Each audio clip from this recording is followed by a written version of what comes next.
Este programa es una presentación de el equipo de producción de Radio Bea.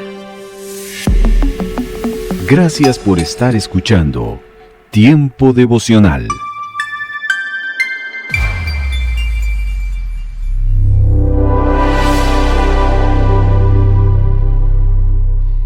En Génesis capítulo número 6, versículo número 5, leemos lo siguiente. Y vio Jehová que la maldad de los hombres era mucha en la tierra, y que todo designio de los pensamientos del corazón de ellos era de continuo solamente el mal. Bienvenidos a este tiempo devocional.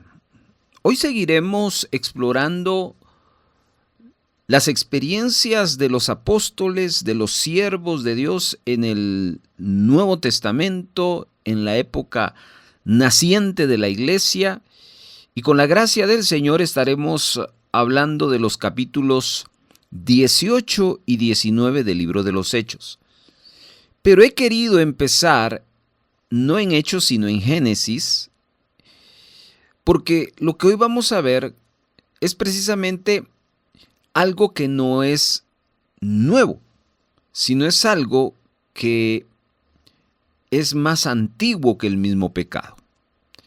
Hay un concepto que hoy vamos a aprender. Vamos a aprender en esta enseñanza sobre el poder del Evangelio en un mundo roto. Cuando hablamos de un mundo roto, estamos hablando de violencia, de corrupción, de confusión. Y como ya dije, esto no es nuevo. En los días de Noé, si nos vamos para atrás en la historia de la tierra, ni siquiera en la tierra se había tenido la experiencia de que cayera agua del cielo, lluvia.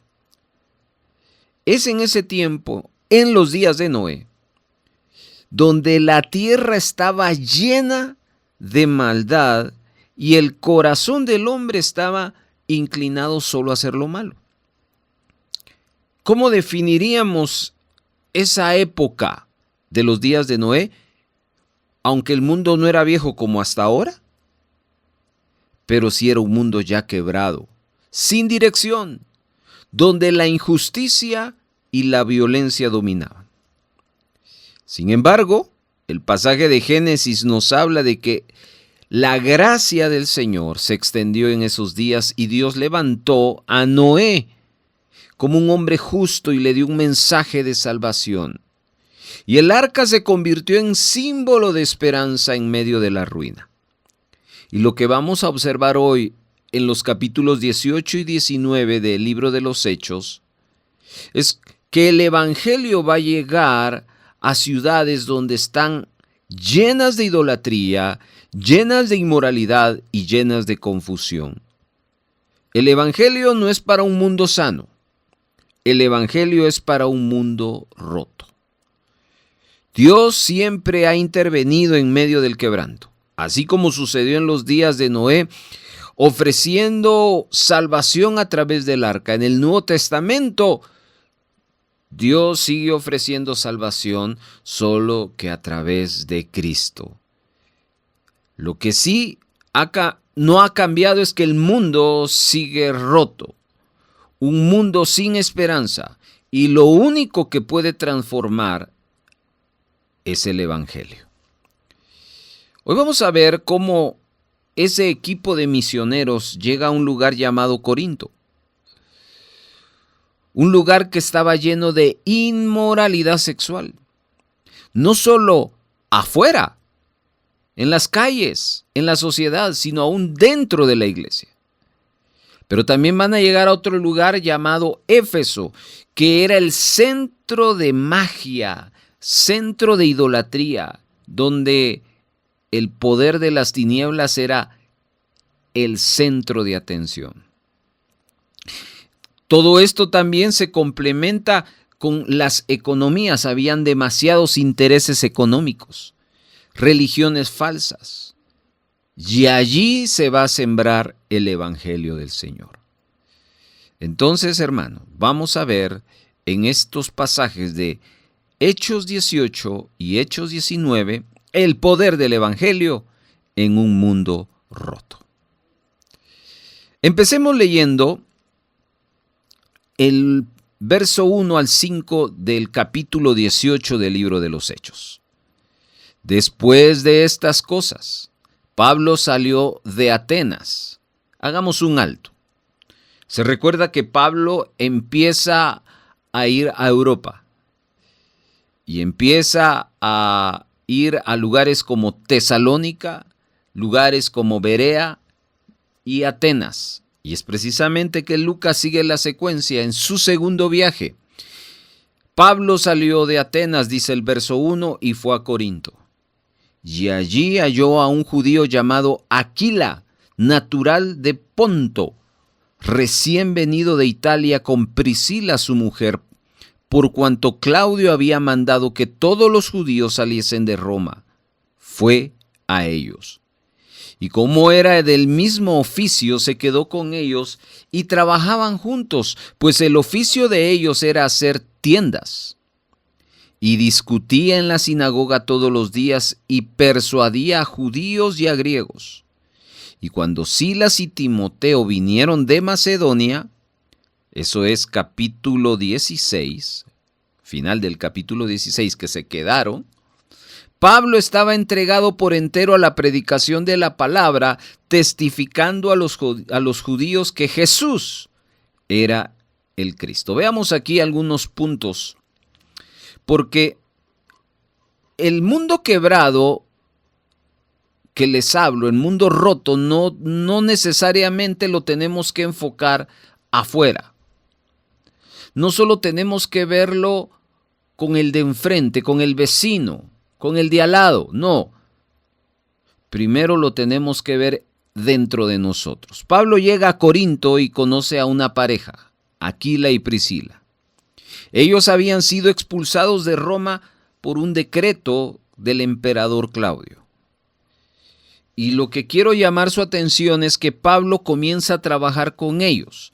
Ahora, ese trabajo no tiene que ver con temas de ministerio, sino temas casuales de la vida cotidiana, ya que ellos, esta pareja, eran una pareja que se dedicaba a hacer carpas y Pablo sabía de esa profesión.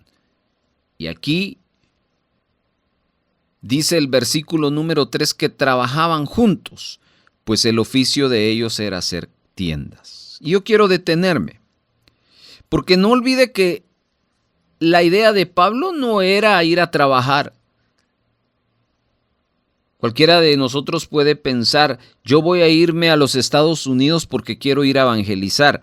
La gente, la mayoría, el casi 95% de personas de cristianos que han ido a Estados Unidos y a otros lugares es a trabajar. Son pocos los que van realmente a evangelizar.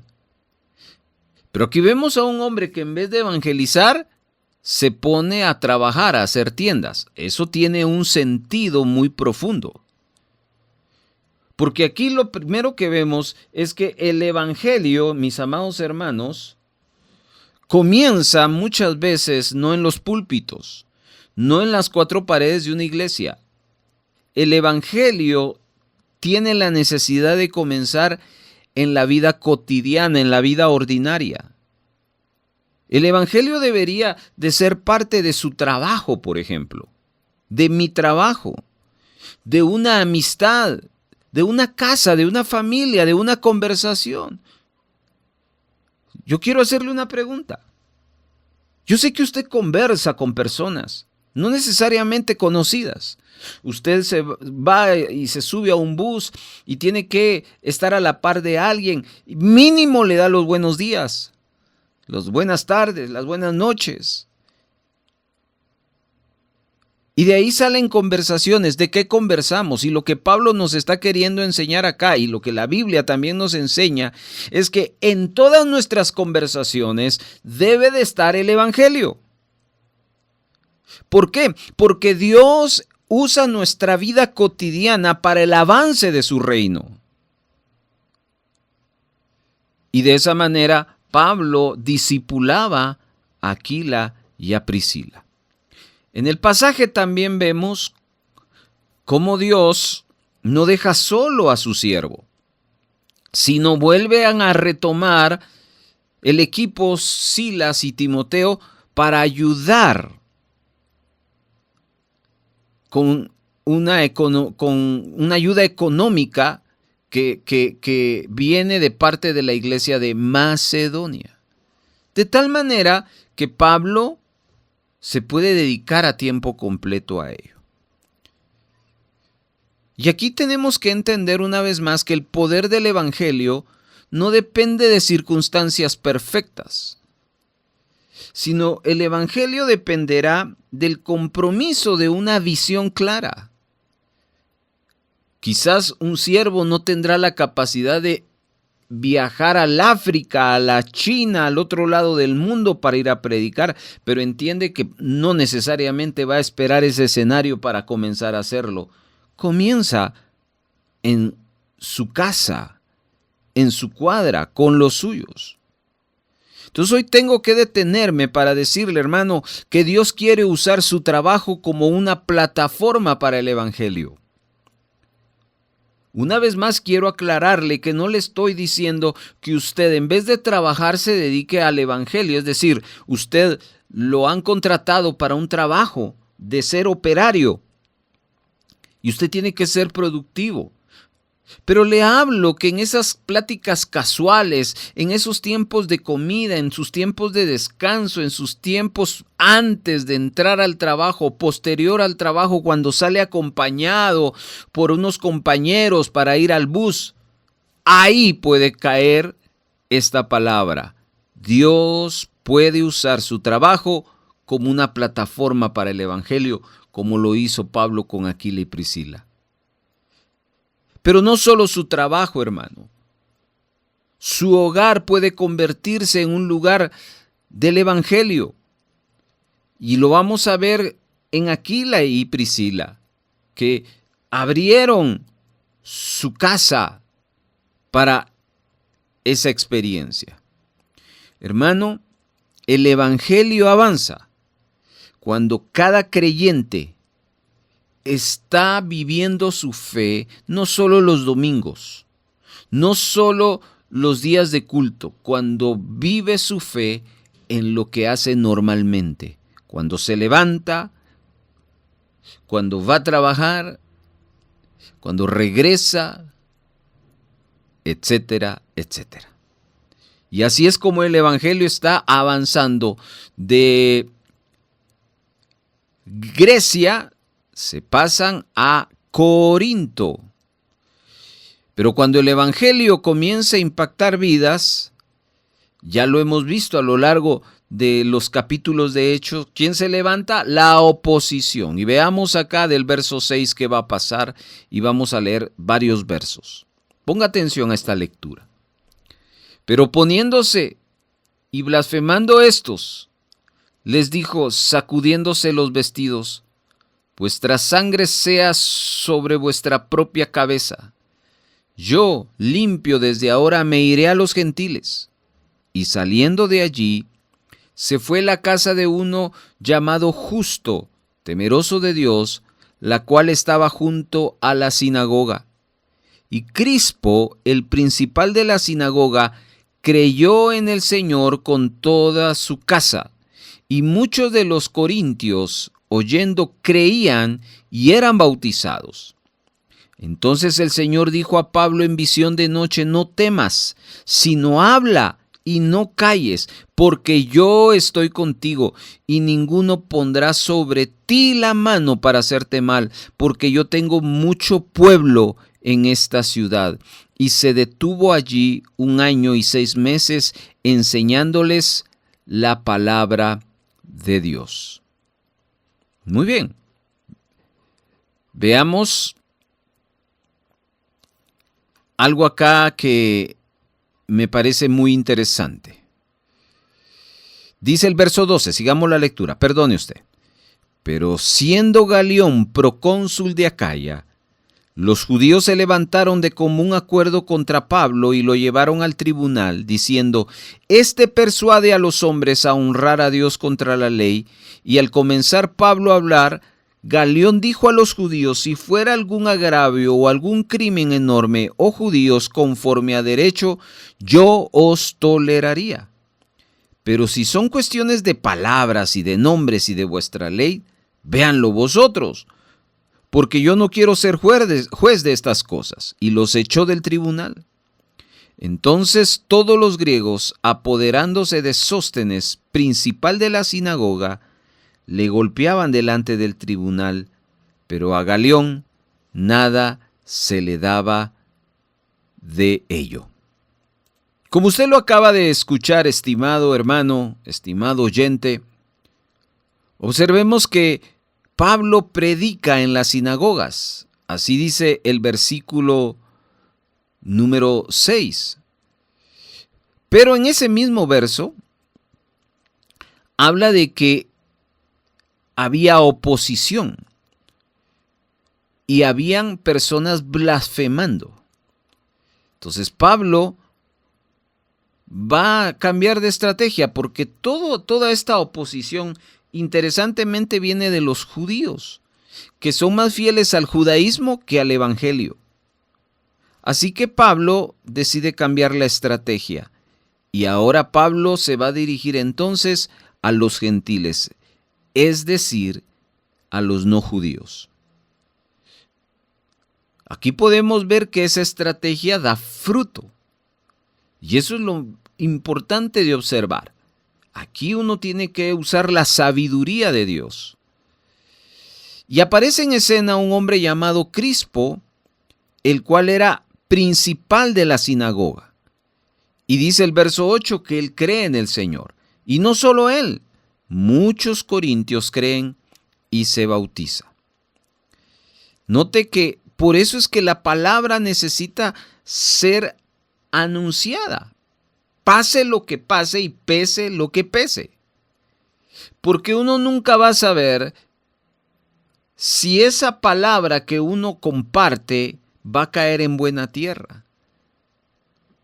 ¿Cuántos de nosotros seguimos pensando es que no quieren nada? Sí, usted tiene razón, pero no son todos. Siempre hay alguien que va a recibir la palabra, pero ¿cómo sabe usted quién es ese alguien? Solo hay una manera de hacerlo: hablando.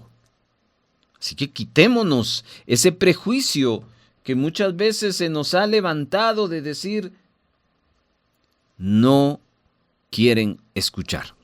Bueno, sigamos con la palabra. La oposición continúa. Y Pablo es llevado, según el texto que leímos, ante el tribunal del procónsul Lucio. Pero aquí, ante esa situación, Pablo en una visión recibe una palabra de ánimo. No temas, sigue hablando, no calles. Y aquí vemos, hermano, que esta palabra anima a Pablo precisamente a eso, a no callar. Y Pablo no va a ser enjuiciado. Y esto nos da una verdad que quiero hoy compartirle. El evangelio, hermano, siempre encuentra personas que lo resistan. Pero la oposición, escuche bien lo que le diré, la oposición nunca va a detener el evangelio. Fíjese, parece irónico, pero la oposición se levanta para parar el evangelio. Pero las escrituras dicen que el evangelio no puede ser detenido. Por eso es que tiene sentido lo que el verso 9 y 10 dice. No temas, porque yo tengo a mucho pueblo en esta ciudad. Hermano, no debemos sorprendernos por la oposición al evangelio. Siempre vamos a tener personas que abran sus mentes y sus corazones al evangelio, siempre. Pero también siempre vamos a tener personas que no solo rechacen educadamente, hay quienes que de forma no educada también lo van a rechazar. Y eso puede causar desánimo en quienes predicamos la palabra. Pero quiero que observe también la fidelidad de Dios. La fidelidad de Dios en protegernos, en guardarnos. Así que esa fidelidad también nos inspira a que nosotros con fidelidad sigamos siendo exponentes del Evangelio. Dios tiene personas que todavía no conocemos, pero que serán alcanzadas. Nuestra tarea no es garantizar resultados. ¿Sabe cuál es nuestra tarea? Seguir hablando, seguir hablando. Sin embargo, hermanos, el Evangelio no solo enfrenta oposición externa. A veces también encuentra creyentes que necesitan una comprensión más profunda. Y aquí vamos a entrar en el texto a una corrección. El Evangelio también es para corregir. El Evangelio es para que nuestra vida se complete. Y veamos, demos un salto al versículo número 22. Dice el capítulo 18, verso 22 y 23. Bueno, 22 en adelante. Dice la Escritura: habiendo arribado a Cesarea, subió para saludar a la iglesia y luego descendió a Antioquía. Y después de estar allí algún tiempo salió, recorriendo por orden la región de Galacia y de Frigia, confirmando a todos los discípulos. Llegó entonces a Éfeso un judío llamado Apolos, natural de Alejandría, varón elocuente, poderoso en las Escrituras. Este había sido instruido en el camino del Señor y siendo de espíritu fervoroso, hablaba y enseñaba diligentemente lo concerniente al Señor, aunque solamente conocía el bautismo de Juan. Y comenzó a hablar con denuedo en la sinagoga, pero cuando le oyeron Priscila y Aquila, le tomaron aparte y le expusieron más exactamente el camino de Dios. Y queriendo él pasar a Acaya, los hermanos le animaron y escribieron a los discípulos que le recibiesen. Y llegando él allá fue de gran provecho a los que por la gracia habían creído, porque con gran vehemencia refutaba públicamente a los judíos, demostrando por las Escrituras que Jesús era el Cristo. Muy bien, en estos textos aparece un hombre extraordinario. Yo diría, si un día yo quisiera predicar como Apolos, porque dice que él era elocuente, poderoso en las Escrituras, es decir, sabía, la dominaba de pe a pa, ferviente en el espíritu, con una pasión extraordinaria. Pero mire, el texto nos habla de que con todas esas características, cualidades, Apolos tenía un defecto. No tenía todo el Evangelio. Solo conocía el bautismo de Juan. Pero aquí viene dos cosas interesantes. Lo primero es la corrección, porque Apolos va a ser corregido. Apolos va a venir y va a encontrar que su elocuencia, su capacidad de manejar las Escrituras y su pasión necesita hacerle una pausa para actualizarse.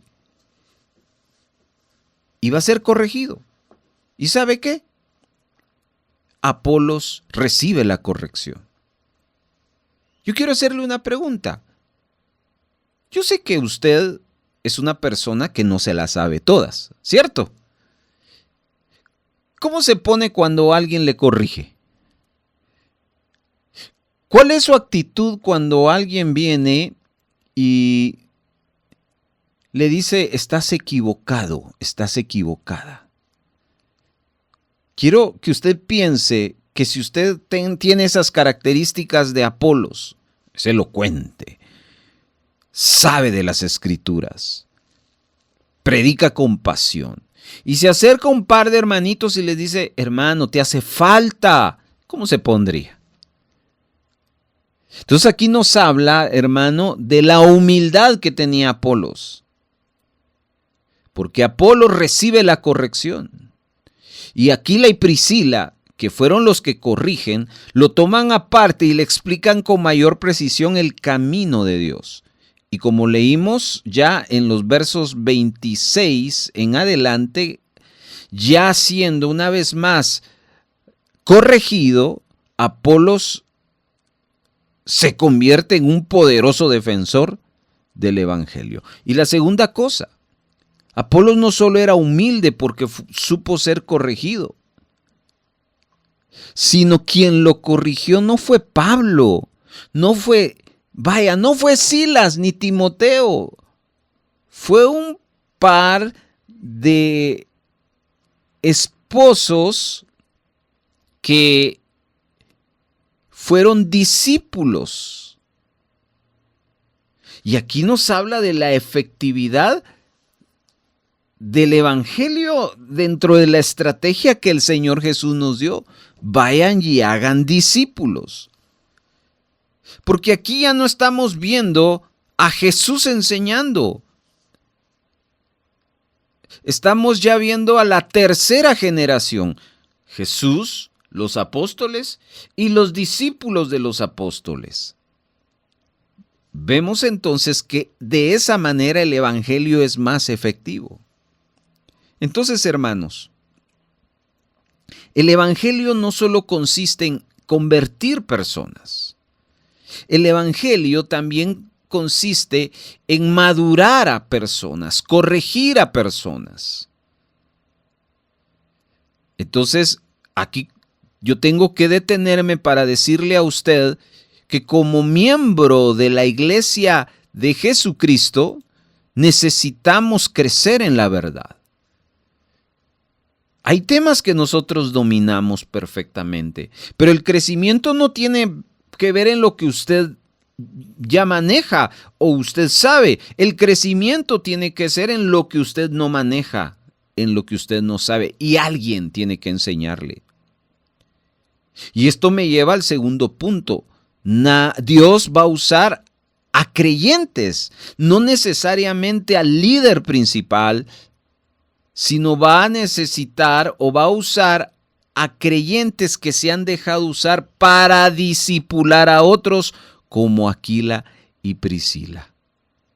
Nadie está demasiado preparado como para no seguir aprendiendo. Todos necesitamos seguir aprendiendo. Una iglesia saludable es una iglesia donde la verdad se enseña con paciencia y amor.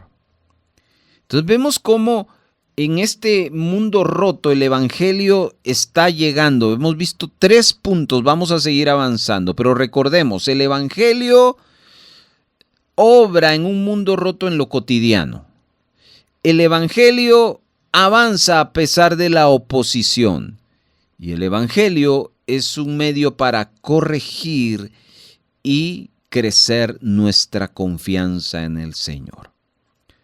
Pero el Evangelio no es solo aprendizaje. El Evangelio, hermano, es poder espiritual real y es lo que vamos ahora a observar. El Evangelio tiene poder del Espíritu Santo. Y nos vamos al capítulo 19 del libro de los Hechos. Aquí voy a leerle, así que usted ponga atención a la lectura y voy a tratar de hacerlo de la mejor manera. Aconteció que entre tanto que Apolos estaba en Corinto, Pablo, después de recorrer las regiones superiores, vino a Éfeso y hallando a ciertos discípulos, les dijo: ¿recibisteis el Espíritu Santo cuando creísteis? Y ellos le dijeron: ni siquiera hemos oído si hay Espíritu Santo. Entonces dijo: ¿en qué pues fuisteis bautizados? Ellos dijeron: en el bautismo de Juan. Dijo Pablo: Juan bautizó con bautismo de arrepentimiento, diciendo al pueblo que creyesen en aquel que vendría después de él, esto es, en Jesús el Cristo. Cuando oyeron esto, fueron bautizados en el nombre del Señor Jesús. Y habiéndole impuesto Pablo las manos, vino sobre ellos el Espíritu Santo y hablaban en lenguas y profetizaban. Eran por todos unos 12 hombres. Y entrando Pablo en la sinagoga, habló con poder, eso es denuedo, por espacio de 3 meses, discutiendo y persuadiendo acerca del reino de Dios. Pero endureciéndose algunos y no creyendo, maldiciendo el camino delante de la multitud, se apartó Pablo de ellos y separó a los discípulos, discutiendo cada día en la escuela de uno llamado Tirano. Así continuó por espacio de 2 años, de manera que todos los que habitaban en Asia, judíos y griegos, oyeron la palabra del Señor Jesús. Y hacía Dios milagros extraordinarios por mano de Pablo, de tal manera que aún llevaban a los enfermos los paños o delantales de su cuerpo, y las enfermedades se iban de ellos y los espíritus malos salían. Pero algunos de los judíos exorcistas ambulantes intentaron invocar al nombre del Señor Jesús sobre los que tenían espíritus malos, diciendo: «Os conjuro por Jesús, el que predica Pablo». Había 7 hijos de un tal Esceva, judío, jefe de los sacerdotes, que hacían esto. Pero respondiendo el espíritu malo dijo: «A Jesús conozco y sé quién es Pablo, pero vosotros, ¿quiénes sois?». Y el hombre a quien estaba el espíritu malo saltando sobre ellos y dominándolos pudo más que ellos, de tal manera que huyeron de aquella casa desnudos y heridos. Y esto fue notorio a todos los que habitaban en Éfeso, así judíos como griegos, y tuvieron temor todos ellos. Y era magnificado el nombre del Señor Jesús. Y muchos de los que habían creído venían confesando y dando cuenta de sus hechos. Asimismo, muchos de los que habían practicado la magia trajeron los libros y los quemaron delante de todos.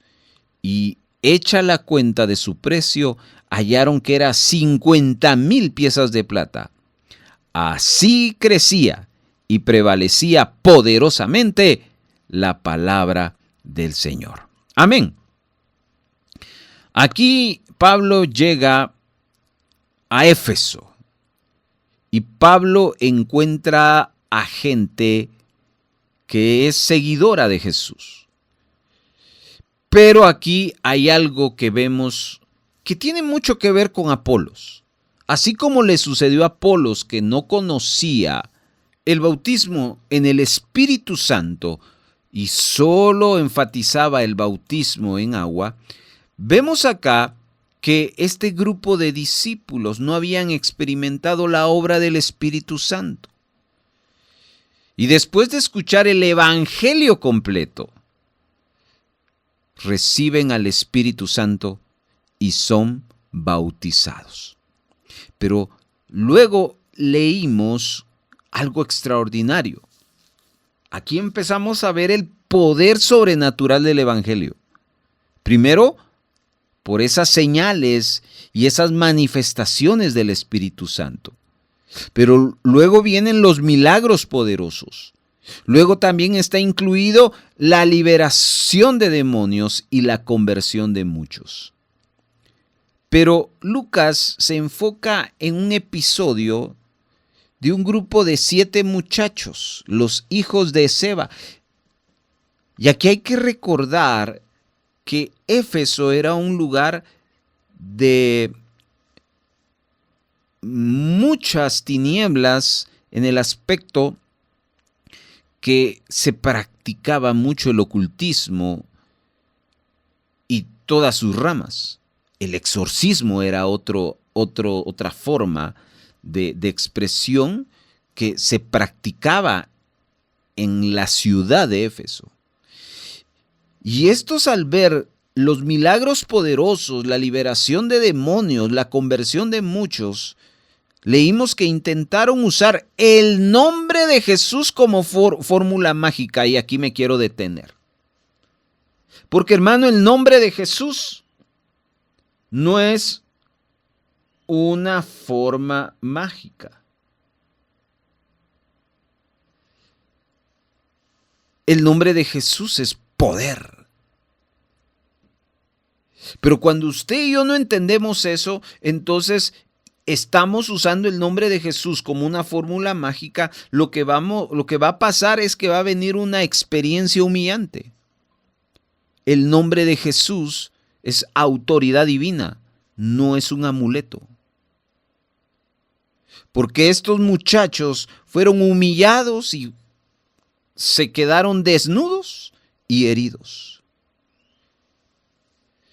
Esto causó una gran revolución en todo Éfeso, que hay algo más poderoso que la experiencia de los hijos de Esceva. Y es que la mayoría de ciudadanos confiesan sus pecados, pero observe el resultado de confesar los pecados. Dice que ellos van a traer sus libros de magia. Y cuando ellos los llevan, hacen un gran volcán. Y quiero que observe el versículo 19. Muchos de los que habían practicado la magia trajeron los libros y los quemaron delante de todos y echaron en cuenta el precio, 50,000 piezas de plata. Eso era algo gigantesco. Hermano, cuando el evangelio transforma el corazón, la vida cambia radicalmente. Por eso no creemos en el sincretismo. La iglesia no cree que usted tiene que seguir pensando en que yo creo en el nombre de Jesús, pero le voy a echar una ayudadita con mi remedito de la abuelita. No. O hace una cosa o hace otra cosa. O se rinde totalmente a la autoridad divina del Señor, o sigue practicando sus creencias. De lo contrario, usted está haciendo de su fe una mezcla peligrosa. El cristianismo, hermano, no es religión superficial. El cristianismo es una transformación espiritual real. Un antes y un después. Si en usted no hay un después, es porque todavía el evangelio no ha llegado a su vida. Y aquí también podemos ver el verdadero arrepentimiento. El verdadero arrepentimiento es cuando uno abandona el pecado. Y es por eso que la gente que creía en el Señor decía, esto ya no me sirve, esto no es real, esto es mentira, y lo quemaba, abandonaba. Aún cuando esto era de un gran costo. Y fíjese, la gente había pagado mucho dinero. Yo conocí, no sé si vive, porque a raíz de la pandemia han muerto tantos que uno saber si están vivos, de los que conocí antes.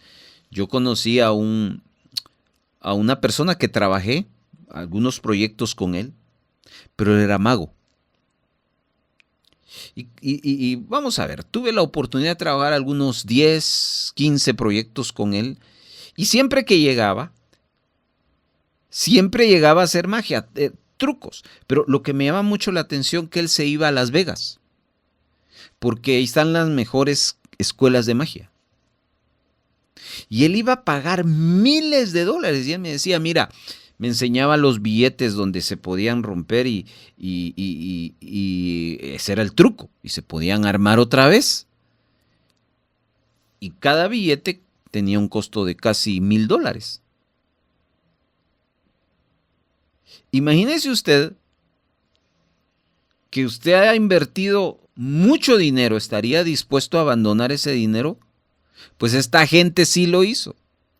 Entonces lo que quiero decirles es que la santidad, que es el apartarse para Dios, tiene un costo. Los efesios quemaron aquello que antes dominaba sus vidas.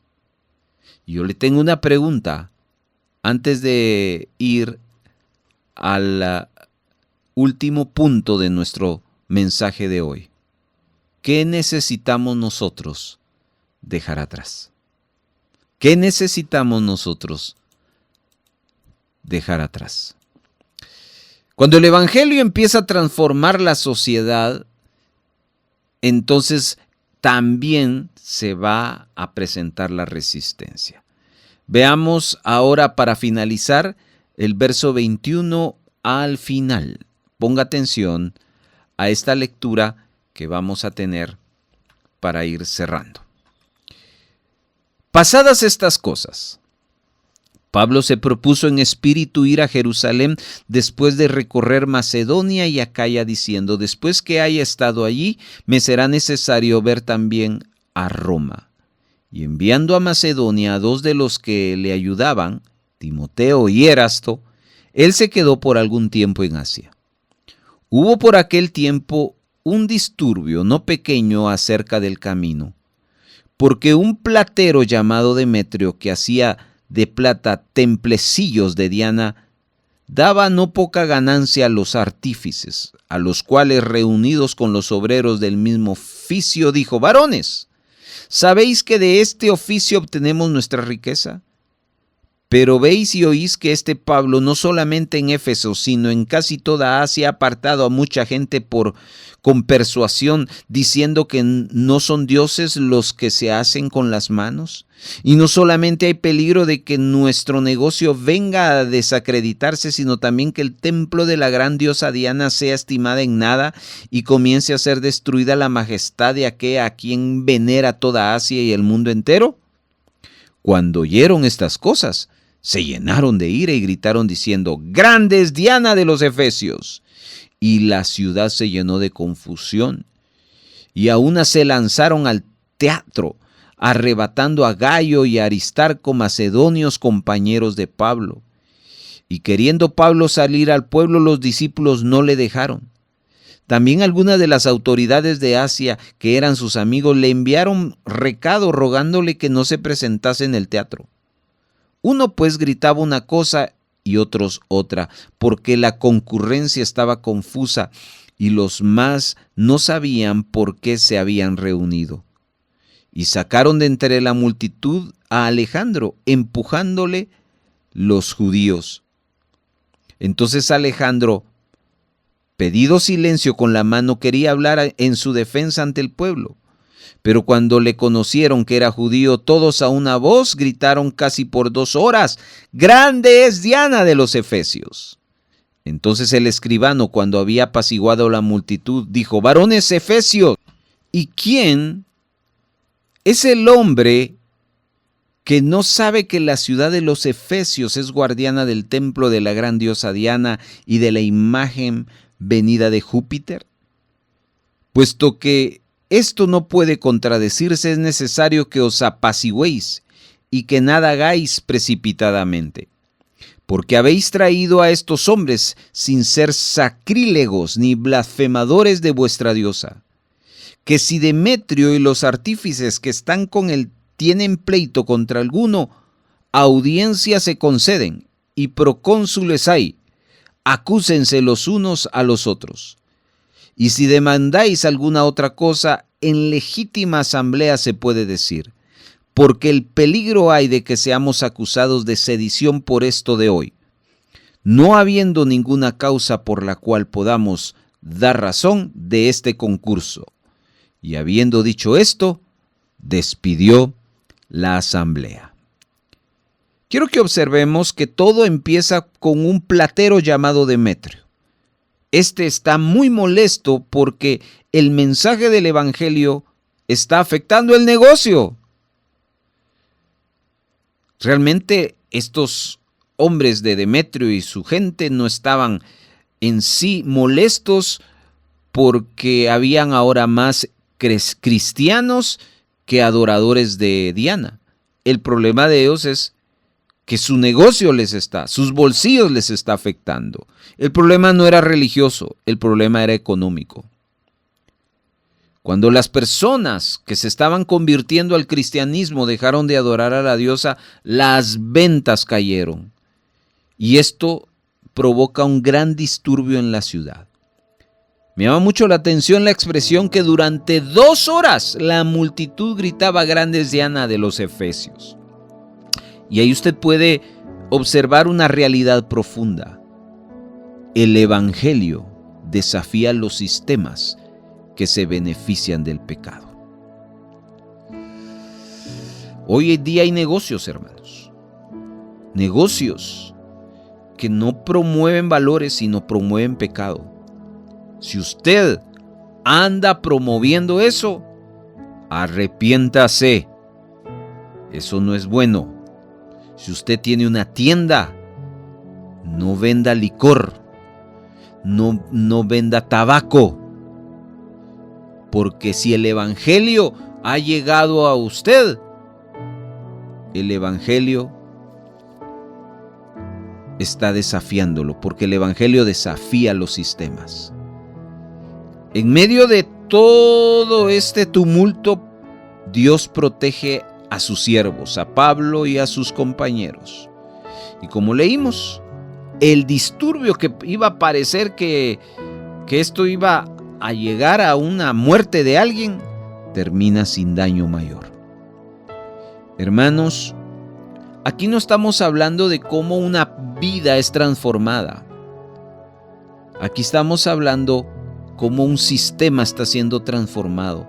El evangelio está desafiando la estructura idolátrica de una cultura. Entonces aquí vemos cómo el evangelio puede afectar intereses culturales y económicos. Hay personas que no buscan de Dios los domingos porque son días claves en su economía. El evangelio le está desafiando hoy. La fe verdadera desafía a los ídolos modernos. ¿Sabe cuáles son los ídolos modernos? Ya no son los ídolos que se cargan. Un ídolo moderno se llama el dinero. Hermano, eso es un gran problema. Pero ¿qué decir del poder? Hay gente que se muere por ser poderoso, influyente. Y otro ídolo moderno, el placer. Pero no olvide, el desafiar esos ídolos modernos va a traer serios problemas. Pero Dios protege su obra, incluso en medio del conflicto.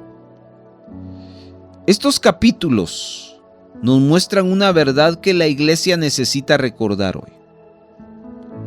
El evangelio no va a florecer solo en contextos perfectos. El evangelio también debe de florecer en ciudades corruptas, religiosas, sociedades que se oponen, sociedades que practican o que tienen prácticas espiritistas. Corinto y Éfeso tenían esa cualidad. Éfeso era el centro de la magia. Ahí habían más demonios que personas. Había mucha idolatría. Y Corinto, una ciudad exageradamente inmoral. Pero ahí Dios levantó iglesias, hermanos. ¿Y sabe por qué levantó iglesias poderosas? Porque el poder del evangelio no depende del ambiente. El poder del evangelio depende de nuestro Dios. También vimos que el evangelio actúa en niveles múltiples. Personas como Aquila, Priscila, Apolos. Comunidades también, no solo en personas, porque usó la sociedad de Corinto y de Éfeso. Transformó prácticas espirituales con personas que creían y practicaban la magia y ahora la dejan abandonada por seguir el evangelio. Y sistemas culturales que quebró la parte económica. Hermano, el evangelio no solo es un mensaje. El Evangelio es poder de Dios que comienza a restaurar un mundo roto. Hoy vivimos en una sociedad que espiritualmente está confundida. Vivimos en una sociedad que sigue dominada por ídolos, llenas de violencia, de corrupción, de ansiedad. La gente busca solución, pero en lugares equivocados. Pero la respuesta sigue siendo la misma en toda la Biblia y en este libro de los Hechos. La respuesta es Jesucristo. El mismo evangelio que transformó Corinto y Éfeso es el mismo evangelio que puede transformar nuestras ciudades hoy. Y déjeme terminar, porque el libro de los Hechos nos deja una pregunta inevitable. Si el evangelio tiene tanto poder en un mundo roto, entonces ¿por qué nuestras sociedades están cada vez peor? Y la pregunta entonces no es o mejor dicho, la respuesta a esa pregunta es porque el evangelio no se está predicando. Tengo algunas preguntas que hacerle hoy. ¿Está usted viviendo el evangelio solo como información o está viendo usted el evangelio que está transformando su vida? ¿Hay áreas en su vida que todavía están dominadas por ídolos o por cosas ocultas? ¿Está dispuesto usted a abandonar aquello que compite con Cristo como lo hicieron los efesios? ¿Está usted involucrado activamente en la misión de predicar el evangelio? ¿Usted está confiando en el poder del Espíritu Santo o sigue confiando en sus propias fuerzas? Y esta pregunta final: si el evangelio cambió ciudades enteras en el primer siglo, ¿estamos permitiendo que cambie primero nuestro corazón hoy? No olvide, porque cuando el evangelio transforma una iglesia, Dios puede usarla para restaurar un mundo roto. Bendiciones de Dios para su vida.